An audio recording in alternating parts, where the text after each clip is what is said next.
Breaking news చూస్తున్నాం. AP cabinet భేటీ ముగిసింది. దాదాపు 4 గంటల పాటు భేటీ కొనసాగింది. ఈ సమావేశంలో పలు కీలక నిర్ణయాలు తీసుకుంది ఏపీ కేబినెట్. పలు అంశాలపై చర్చ జరిపి పలు పథకాలకు ఆమోదాలు తెలిపింది.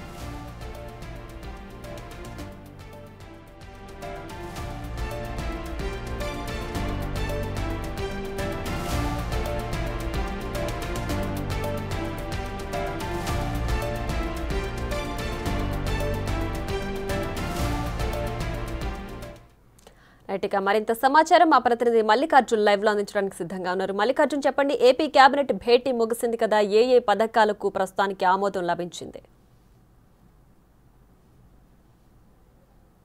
క్యాబినెట్ కూడా దాదాపు 4 గంటల సేపు కూడా కొనసాగిన పరిస్థితి కూడా ఉంది. దీంట్లో కీలక నిర్ణయాలపైన అయితే తీసుకున్న పరిస్థితి కూడా ఉంది. అంతేకాకుండా ఏదైతే వాలంటరీ వ్యవస్థ ఉందో దానిపైనే సుదీర్ఘంగా చర్చ అయితే కొనసాగడం జరిగింది. గతంలోనే అంటే 2024 మార్చిలో అంటే గత ప్రభుత్వం ఉన్నప్పటి నుంచే వాలంటరీకి సంబంధించిన ఏదైతే కొనసాగింపు ఉందో ఆ కొనసాగింపు ఉత్తర్వులు గత ప్రభుత్వం ఇవ్వకుండానే వెళ్ళిపోయిందంటూ కూడా ఇప్పుడు ఈ క్యాబినెట్లో కూడా సుదీర్ఘంగా చర్చించిన సమయంలో కూడా సందర్భంలో వచ్చిన పరిస్థితి కూడా కనిపించే ఉంది. వాలంటరీ వ్యవస్థను ఏ విధంగా వాడుకోవాలి, లేకపోతే ఏ విధంగా దానిపైన నిర్ణయం తీసుకున్న దానిపై అయితే సుదీర్ఘంగా కసరత్తు అయితే జరిగింది, కానీ పూర్తి నిర్ణయం అయితే జరగలేదు. ఈసారి మరొక క్యాబినెట్లో అయితే నిర్ణయం తీసుకునే అవకాశం అయితే కనిపిస్తూ ఉంది. దాంతోపాటు మద్యం సంబంధించిన పాలసీ ఏదైతే ఉందో అక్టోబర్ 1 నుంచి మద్యం పాలసీని అమలు చేయబోతా ఉన్నారు. గత ప్రభుత్వం 2019 నుంచి 2024 5 సంవత్సరాల కాలంలో కూడా ప్రభుత్వమే మద్యం అమ్మకాలని జరిపిన పరిస్థితి కూడా ఉంది. అంతేకాకుండా రేట్లకు సంబంధించి కూడా అధిక ధరలకు పెట్టినట్టుగా కూడా ఇటు వినియోగదారులు ఎవరైతే మద్యం బాబులు ఉన్నారో, మందు బాబులు ఉన్నారో వారు ఈ ఆరోపణలు అయితే ఎక్కువసేపు వచ్చిన పరిస్థితి కూడా ఉంది. దీనిపైన కూడా ఎన్నికల సమయంలో ఏదైతే ఎన్డీఏ నేతలు కూడా హామీ ఏదైతే ఇచ్చారో మా నాసిరకం మద్యాన్ని తీసేసి పూర్తిగా మద్యం పాలసీనే ప్రక్షాళన చేస్తాం, అలాగే 2019 ముందు ఎలా విధంగా మద్యం అనేది పాలసీ ఉందో ఆ విధంగా మద్యం పాలసీ తీసుకొస్తామంటూ కూడా ప్రకటించడం జరిగింది. దానిపైన ఒక మంత్రివర్గ ఉపసంఘాన్ని కూడా ఏర్పాటు చేశారు. దానికి సంబంధించి ఏదైతే మంత్రివర్గ ఉపసంఘం నివేదిక ఇచ్చిందో ఆ నివేదికను పాలసీ రూపంలో కూడా తీసుకురాబోతా ఉన్నారు. పాలసీని అక్టోబర్ 1 నుంచి కూడా అమల్లోకి చేయబోతా ఉన్నారు. మద్యం రేట్లు దాదాపుగా 147 రూపాయలు దాదాపు ఇప్పుడున్న మద్యం రేటు సంబంధించి స్టార్టింగ్ ఉంటే దాన్ని 99 రూపాయల వరకు కూడా తగ్గించే అవకాశం ఉన్నట్టు కూడా తెలుస్తూ ఉంది. దాంతోపాటు గతంలో ఏదైతే బ్రాండెడ్ మద్యాలు ఉన్నాయో ఆ బ్రాండెడ్ మద్యాల మొత్తాన్ని కూడా తీసుకురాబోతున్నట్టు ప్రకటించడం జరిగింది. దానికి సంబంధించి మనకు అక్టోబర్ 1 నుంచి కూడా మద్యం పాలసీ అమలయ్యే అవకాశం కనిపిస్తుంది. దాంతోపాటు ఏదైతే ఎన్నికల సందర్భంలో హామీ ఏదైతే ఇచ్చారో బీసీలకు ఇచ్చిన హామీ ఎన్నికల దాంట్లో 33% రిజర్వేషన్ని వాళ్ళకి కల్పిస్తామని స్థానిక సంస్థ ఎన్నికల్లో కానీ మిగతా ఎన్నికల్లో కానీ కల్పిస్తామని కనుక ఎవరైతే ఎన్డీఏ నేతలు ఎన్నికల ముందు హామీ ఇచ్చారో ఆ హామీకి సంబంధించి ఈరోజు చర్చ కూడా జరిగినట్టు కూడా తెలుస్తూ ఉంది. దానికి సంబంధించి కీలకంగా 33% రిజర్వేషన్ కల్పించాలని కూడా మంత్రిమండలిలో తీర్మానం అయితే చేయడం జరిగింది. బీసీలకు రిజర్వేషన్ కేంద్రానికి సిఫార్సు చేయడం అయితే జరిగింది. బీసీ రిజర్వేషన్కి సంబంధించి అసెంబ్లీలో కూడా తీర్మానం చేసి కేంద్రానికి కూడా రిఫర్ చేసే అవకాశం కనిపిస్తూ ఉంది. ఎందుకంటే ఎన్నికలకు సంబంధించి బీసీలకు ఎక్కువగా దాడులు చేస్తూ ఉన్నారు.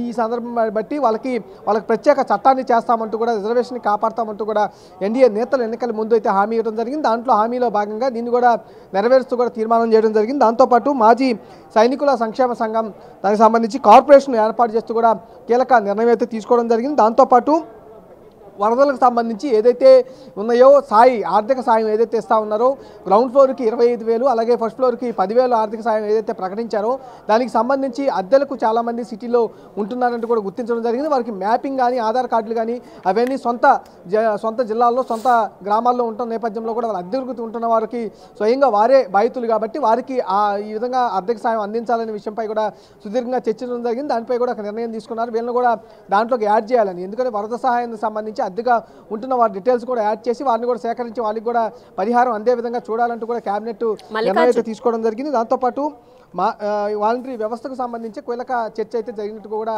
తెలుస్తూ ఉంది. రైట్ మల్లికార్జున్, అయితే నూతన మద్యం పాలసీ కూడా ఆమోదం తెలిపింది కదా, సో ఎప్పటి నుంచి అమలయ్యే అవకాశం ఉంది? అలాగే వాలంటీర్ వ్యవస్థకు సంబంధించి ఎలాంటి కీలక నిర్ణయం తీసుకున్నారు?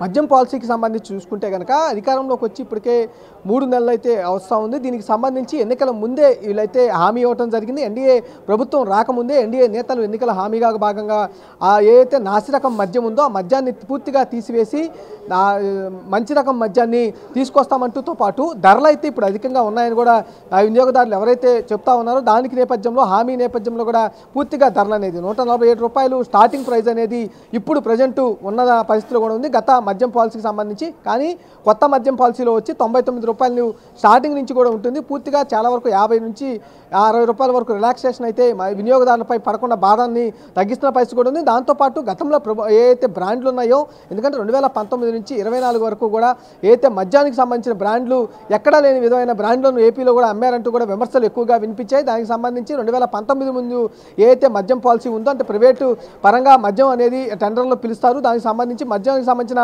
డిస్టిలరీ కంపెనీల నుంచి ఒరిజినల్ మద్యం రకాన్ని కూడా తెప్పించే అవకాశం ఉండేది. కానీ 2019 నుంచి 2024 వరకు ఆ అవకాశం లేకుండా పోయింది. పూర్తిగా అక్కడ అనుకూలంగా ఉన్న ఏదైతే డిస్టిలరీలు ఉన్నాయో వాళ్ళకి అనుకూలంగా ఉన్న డిస్టిలరీకే టెండర్లు ఇవ్వటం, వారికే మద్యాన్ని అనేది అమ్మకాలు అనేది అక్కడి నుంచి సప్లై చేసుకోవడం వంటి నిర్ణయాలు కూడా తీసుకోవడం జరిగింది. దీనిపైన సుదీర్ఘంగా ఒక పాలసీని మార్చాలి, పాత పాలసీని పునరుద్ధరించాలనే అంశాలతో కూడా ఒక ఉపసంఘాన్ని ఏర్పాటు చేయడం జరిగింది. ఆ ఉపసంఘం కూడా దాదాపు 6-7 రాష్ట్రాలకు సంబంధించిన మద్యం పాలసీలపై కూడా కసరత్తు చేసింది. అవి మొత్తం కూడా పరిశీలించిన తర్వాత ఒక నూతన మద్యం పాలసీని అయితే రెడీ చేయడం జరిగింది. అక్టోబర్ 1 నుంచి మద్యం పాలసీ అయితే అమల్లోకి రాబోతున్నట్టు తెలుస్తూ ఉంది. దీంతో పాటు వాలంటరీ వ్యవస్థకు సంబంధించి ఎన్నికల ముందు ఏదైతే వాలంటరీ వ్యవస్థ ఉందో చాలా మంది చేత గత ప్రభుత్వం రాజీనామాలు అయితే చేయించడం జరిగింది. 2,50,000 వరకు కూడా వాలంటరీ అనేది వ్యవస్థ ఉండేది. కానీ గత ఎన్నికల ముందు 1,20,000 పైగా కూడా వాలంటరీ అనేది రాజీనామా చేయడం జరిగింది. ప్రస్తుతం ఇంకా సగం మంది వాలంటీర్లే ఉండడం జరిగింది. కానీ ఎన్నికల సందర్భంగా వాలంటరీ వ్యవస్థకు సంబంధించి కీలక హామీని అయితే రాష్ట్ర ప్రభుత్వం, అంటే ఎన్డీఏ ప్రభుత్వం రాకముందు ఇవ్వడం జరిగింది. దానిపై కూడా సుదీర్ఘంగా అసలు వాలంటీర్ల ద్వారా